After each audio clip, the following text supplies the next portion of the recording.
Hujambo mtazamaji popote pale ulipo, ni tarehe 10 mwezi wa 7 mwaka 2016. Kwa moyo mkunjufu na kukaribisha kwa taarifa za KTN leo weekendi. Hii leo mtazamaji, tunafanyia taarifa zetu za habari katika kaunti ya Nyeri. Tuko katika hoteli ya The White Rhino, hoteli ambayo inapatikana katikati mwa jiji la Nyeri. Mtazamaji, lengo kuu la kuwa hapa hii leo ni kuadhimisha mwaka mmoja tangu kuasisiwa kwa runinga ya KTN News, runinga ambayo imeweza kukuletea taarifa za habari kwa saa 24. Mtazamaji, ni runinga ya kipekee humu nchini ambayo ina uwezo wa kuweza kukuletea taarifa saa 24, na tumeweza kwa mwaka mmoja, tutaweza kwa miaka mingine mingi ijayo. Asante sana kwa kuwezesha uwepo wa KTN News kwa mwaka mmoja. Mtazamaji, ikiwa ni siku ya Jumapili, kama ilivyo ada, tunazungumzia masuala mbalimbali. Tunazungumzia masuala ya kijinsia hii leo katika sehemu ya nususi ya jinsia. Mtazamaji, ninao wageni, Bi Ann Kiai ambaye ni mkazi wa Nyeri, na vile vile naye mzee Madhenge wa Iregi ambaye ni kiongozi wa utamaduni katika jamii ya Gikuyu. Mtazamaji, tutakuwa tunazungumzia mila na utamaduni. Watu wengi wameasi mila na utamaduni, pengine ndio chanzo cha maovu mengi ambayo yanashuhudiwa katika kwa sasa, na vile vile ndoa nyingi kuvunjika. Basi tukizungumzia masuala ya kijinsia, basi tutakuwa nao waweze kutueleza, je, ni wapi tumekosea. Mtazamaji, hayo ni baadaye, na vile vile kila Jumapili tuna makala ya Kisengere Nyuma, hii leo tukimwangazia Dr. Stanley Kamau. Na basi hii leo hatutakuwa na makala ya mwanamke ngangari, tutaangazia mila na tamaduni za Agikuyu. Basi hayo yote mtazamaji ni katika sehemu ya pili, lakini kwa sasa tupate vidokezo.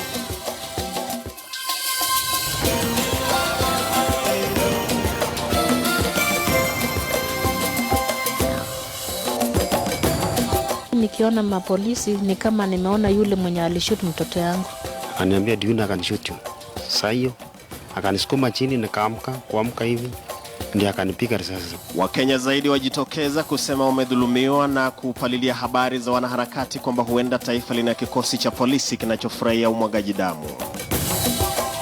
Jahazi la ODM la yumba magharibi ya Kenya, huku Babu na Mwamba akitafuta waasi zaidi katika kaunti ya Bungoma.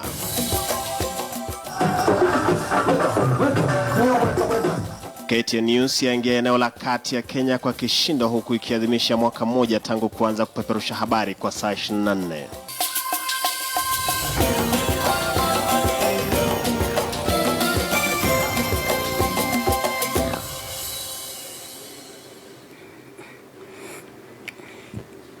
Karibu mtazamaji, jina langu ni Mary Kilobi na mtangazaji wa ishara ni William Sila. Tunaanza habari zetu kwa taarifa inayoibua kumbukumbu za wiki jana, ambapo wanaharakati wameandamana kukosoa kile ambacho wamekitaja kuwa mauaji yanayotekelezwa na maafisa wa polisi humu nchini. Familia moja katika kaunti ya Uasin Gishu na nyingine katika kaunti ya Elgeyo Marakwet zimeendelea kusubiri haki bila mafanikio baada ya wapendwa wao kudhulumiwa na maafisa wa polisi. Familia moja inadai mtoto wao aliuawa kwa risasi. Mwanahabari wetu Elvis Kosgei anaarifu kuhusu jinsi waathiriwa walivyopigwa risasi. Wanajitahidi kuziondoa kwekwe na nyasi zilizojiotea ovyo katika kaburi hili. Pengine mazingira haya yanawatonesha kidonda ambacho hakijapona miaka 8 baadaye. Wamebeba mafundo machungu moyoni ambayo ni dhahiri nyusoni. Januari mwaka 2008 ni siku ambayo Milka Songok anaikumbuka kama jana. Mwanawe Kelvin Kipchumba kipindi hicho alikuwa amepokea matokeo ya mtihani wa KCPE na kujizolea alama 360. Na kabla hata ya kuyafurahia matokeo hayo, maisha yake yakakatizwa ghafla. Akakuja na vijana mpaka hapo Riverside, walikuwa nakula miwa. So kidogo tunasikia wanapigiwa simu, Milka, mtoto wako amepigwa risasi. Ni nini? Nani amempiga? Ati askari amempiga. Alikuwa anafanya nini? Alikuwa anakaa na wenzake wakikula miwa. Baada ya kupokea simu ya kifo, Milka Songok alifika na kumpata mwanawe na michirizi ya damu mapajani. Jaribu ya kumfikisha hospitalini Webuye zikambulia patupu. Askari mwenyewe alikuwa anaitwa Kandi. Nilijaribu kutafuta PF namba yake, service number, lakini nilifichwa kabisa. Nilijaribu juu chini nipewe service, lakini walininyima kabisa. Huyu kandie mwenyewe alijitoa akasema sikukuwa napiga huyu kijana risasi kimaksudi. Yani ati alikuwa amelewa. Huyu askari alikuwa mlevi chakari, so alikuwa napiga tu. Shughuli ya mazishi ilipokamilika, ambayo inadaiwa haikuhudhuriwa na askari yeyote, Milka Songoka kaanzisha harakati ya kutafuta haki ambayo anaitafuta hadi leo. Huyu askari akaomba akasema hivi, mnisamee, mimi nimefanya makosa na huyu kijana hako amefanya makosa yoyote. Nilikuwa napiga tu na nilikuwa mlevi. Yeye mwenyewe alisema tu kwa mdomo yake nilikuwa mlevi. Baada ya siku 2 askari mwenyewe amepigwa transfer. Kwamba haki ya izami ni msemo ambao umekosa maana mbele ya Milka Songoka. Nikiona mapolisi ni kama nimeona yule mwenye alishoot mtoto yangu. Hata damu yangu haiwapendi vile. Si tuliachia Mungu tu. Tuliona tuachie Mungu. Na kwa kile kinachoonekana kama sadfa na usambamba wa kisa cha Milka Songoka, tunakumbana na Cornelius Korir mwenye umri wa miaka 35 ambaye simulizi yake inavunja moyo. Pia sasa kunisimamisha, tukaanza argument hapo. Alikuwa anataka pesa, akaniambia do you know I can shoot you. Sasa hiyo akanisukuma chini, nikaamka. Kuamka hivi ndio akanipiga risasi kutoka the right hand, ikaenda through between the ribs, ikaenda, alafu nikakuwa unconscious, nikaanguka chini. Cornelius Korir anapopiga hatua ya ufanisi, ana matumaini makubwa kwamba wadau wanahusika hasa katika sehemu ya mahakamani huenda atafaidika pakubwa, na anaposikia uchungu wa kiasi hichi ni jambo ambalo linampa matumaini kwamba itakuja siku njema ambapo atafaidi pakubwa. Elvis Kosgei, KTN leo wikendi katika kaunti ya Elgeyo Marakwet. Na mtazamaji, huku haya yakijiri, waziri wa masuala ya ndani Joseph Nkaiseri amekosoa wito wa kujiuzulu unaopigiwa debe na viongozi wa upinzani. Aidha, viongozi wa CORD wamesema afaa kuwajibika ama kuwajibikia makosa yanayofanywa na walinda usalama ambao anaongoza. Mwanahabari wetu Jeff Kirui na taarifa hiyo. Mauaji katili ya wakili Willy Kimani, mteja wake Josephat Mwenda na dereva wa teksi Joseph Mwiruri ndio chanzo cha shinikizo za kumtaka waziri Joseph Nkaiseri na mkuu wa polisi Joseph Boynet kujiuzulu kwa madai ya utepetevu kazini. Viongozi wa upinzani wakilisukuma gurudumu la kutimuliwa afisini kwa wawili hao. Inspector General wa polisi angeacha ofisi aende nyumbani. In civilized democracies, Nkaiseri hangekuwa ofisi leo. We demand an open inquiry. Mtu ambaye anaitwa sijui Boynet na bwana Nkaiseri ambaye hajui kulinda raia, anajua tu kupiga raia na risasi. Waende wapi? Waende wapi? Hao jamaa hawafai, manake wajui kulinda raia. Lakini shinikizo hizo zimeangukia sikio la kufa. Waziri Nkaiseri akisema hatojiuzulu. Nkaiseri is not resigning. I resign as a military general to come and be an MP for Kajiado Central. I resign as a member of parliament for Kajiado to go to executive to help the country in security matters. Sasa mtu akipiga kelele huko, nafikiri ataweza kutisha general. Wakati huo katibu mkuu wa KOTU Francis Atwoli amewataka washukiwa mauaji hayo wachukuliwe hatua, japo akipinga hoja ya shinikizo za waziri Nkaiseri kujiondoa afisini. Atwoli alikuwa akizungumza baada ya mkutano na baadhi ya viongozi wa dini nyumbani kwake eneo la Ildamat, kaunti ya Kajiado. Tusiwe na msimamo fulani ni lazima afutwe, fulani ni lazima awache kazi yake. Ni lazima tuulize serikali kuendelea kuhakikisha kwamba wale wabaya miongoni mwetu na miongoni mwa maafisa wetu wa kijeshi, polisi, AP na wengineo wote GSU ni lazima watolewe. If you have a wrong policeman, mtu kichwa imeharibika, ameua watu. Is that the responsibility of General Kaiseri? Kusema kweli. Washukiwa wa mauaji hayo tayari wamefikishwa mahakamani, kesi ikitarajiwa kuendelea Jumanne wiki ijayo. Jeff Kirui, KTN leo wikendi. Jahazi la chama cha ODM limezidi kutikisika katika eneo la magharibi ya Kenya, huko katibu mkuu aliyetangaza kujiuzulu Ababu Namwamba akifika katika kaunti ya Bungoma hii leo kumpokea mbunge wa Sirisia John Waluke Koi. Mbunge huyu amejiuzulu wadhifa wa mwenyekiti wa ODM kaunti ya Bungoma. Mwanahabari wetu katika eneo la magharibi Robert Wanyonyi alihudhuria hafla hiyo, mtazamaji, na ametuandalia taarifa ambayo tutaipata katika muda usiokuwa mrefu. Na basi mtazamaji, waziri mkuu wa taifa la India anazuru Kenya kwa siku 2, na baada ya kuwasili Narendra Modi amekutana na jamii ya Wahindi ambao wanaishi nchini katika uwanja wa Kasarani. Aidha, Modi anatazamiwa kufanya mazungumzo na Rais Uhuru Kenyatta mapema hapo kesho kujadili masuala muhimu ambayo yanashirikisha Kenya na taifa la India. Na sasa mwanahabari wetu Francis Mtalaki amekita kambi katika uwanja wa Kasarani ambapo hafla hiyo inaendelea, na tunaungana naye moja kwa moja ili aweze kutueleza zaidi kuhusiana na mkutano huo wa waziri mkuu wa India na vile vile jamii ya raia wa India ambao wako humu nchini. Basi Mtalaki, zamuhini yako. Naam, shukran sana Mary Kilobi. Kwa sasa ndio bashasha na mahanjam kutoka kwa wana Wahindi ambao wako hapa, na anaweza kudhibitisha kwamba waziri mkuu amekwisha wasili dakika chache tu zilizopita, na ako na Rais Uhuru Kenyatta ambaye ndio amefika basi kuweza kumsindikiza katika kuweza kuwahutubia hawa jamii ya Wahindi ambao wanaishi humu nchini.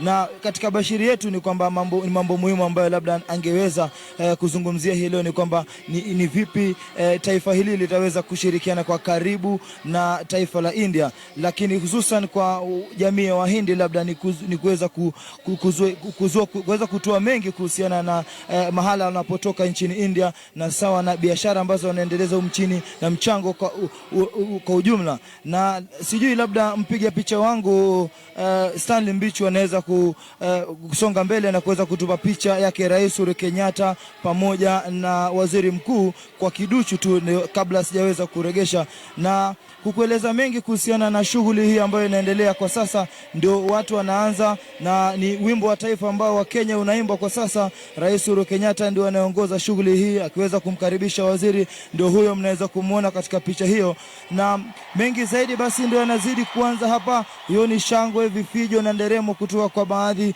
ya wale ambao wameweza kuhudhuria hafla hii ya leo ambayo sasa ndio inaanza kwa sasa. Na singependa basi kuendelea kwa sana bila tu kuweza kuregesha kwake Mary Kilobi kwa mengi zaidi, lakini hapa kwa sasa Mary Kilobi ndio kazi inaanza, ndio kila kitu sasa kinaanza kutendeka. Kama unavyoona Rais Uhuru Kenyatta sasa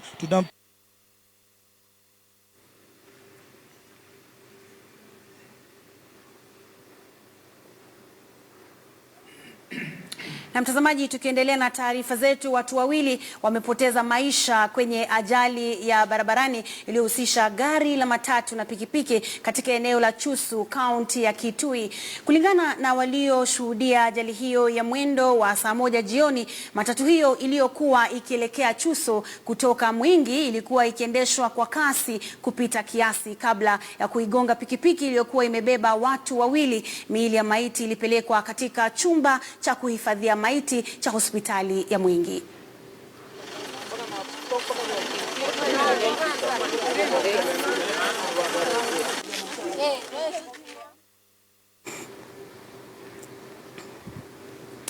Na mtazamaji, tupate mapumziko mafupi na kisha tutarejea na taarifa zaidi, mkiwemo makala ya Kisengere Nyuma na vile vile mahojiano yetu kama nilivyo kuahidi. Tunaye Bian Kiai na vile vile Mzee Madhenge wa Iregi. Tutazungumzia utamaduni, kwa nini watu wameasi utamaduni. Kumbuka kwamba tunakuletea taarifa zetu moja kwa moja kutoka kaunti ya Nyeri katika hoteli ya The White Rhino. Mtazamaji, KTN News inaadhimisha mwaka mmoja. Usiende mbali.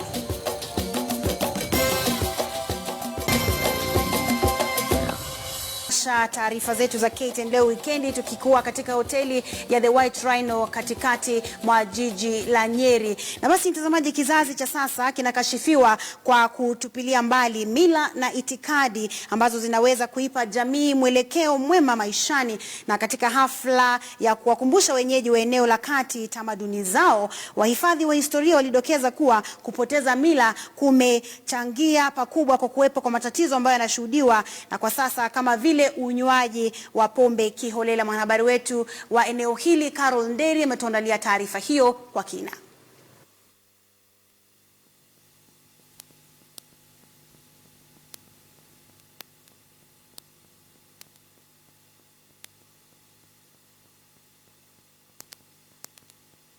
Jamii fulani pamoja na kutoa mkondo unaostahili kufuatwa hasa na vizazi vinavyofuata.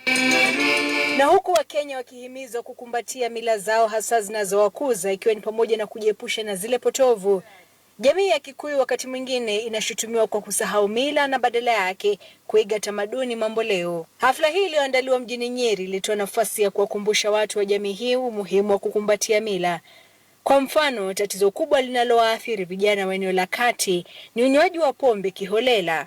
Hapa tuna hii kibuyu inaitwa nyaja.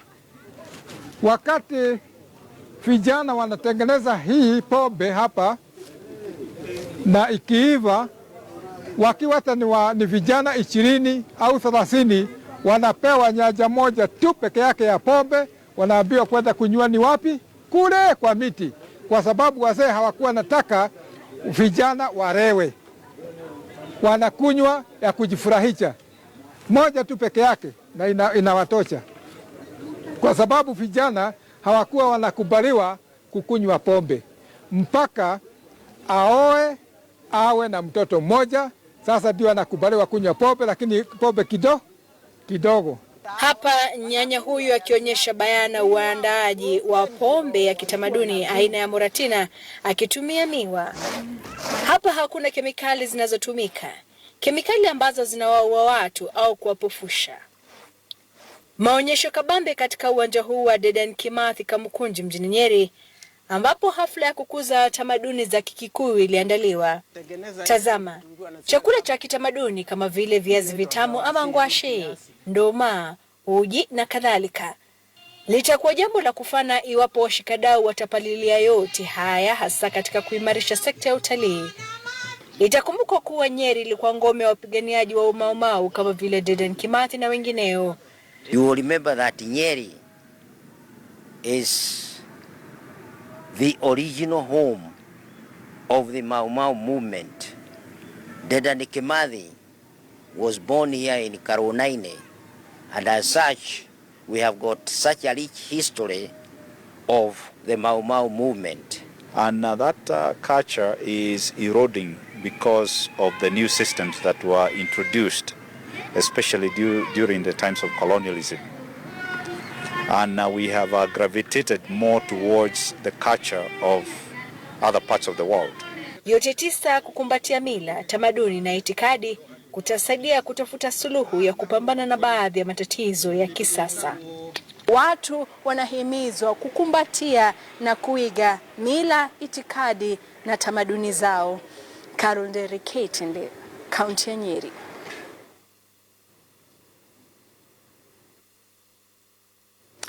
Na mtazamaji, ni taarifa ambayo tutaichanganua hapa na mzee Nabian katika sehemu ya pili. Lakini kwa sasa mtazamaji, tuangazie makala ya Kisengere Nyuma, makala ambayo yanakujia kila Jumapili. Ni makala ambayo bila shaka wengi mnayaenzi, yanatuonyesha jinsi watu wengi wametoka mbali. Na hii leo mtazamaji, ni zamu ya afisa mkuu mtendaji wa shirika la Ahadi Kenya, Dr. Stanley Kamau. Wacha tupate kuona Dr. Stanley Kamau ametoka wapi.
shukran sana kwa kuungana nasi katika awamu ya kwanza ya taarifa zetu za KTN leo wikendi, tukikuletea taarifa hizi kutoka kaunti ya Nyeri katika hoteli ya The White Rhino. Basi tupate mapumziko mafupi na tuendelee na taarifa zetu, hasa mjadala unaohusu utamaduni na vile vile tuzungumzia mwanamke wa Nyeri ni mwanamke wa aina gani. Mtazamaji, ni baada ya mapumziko, usiende mbali.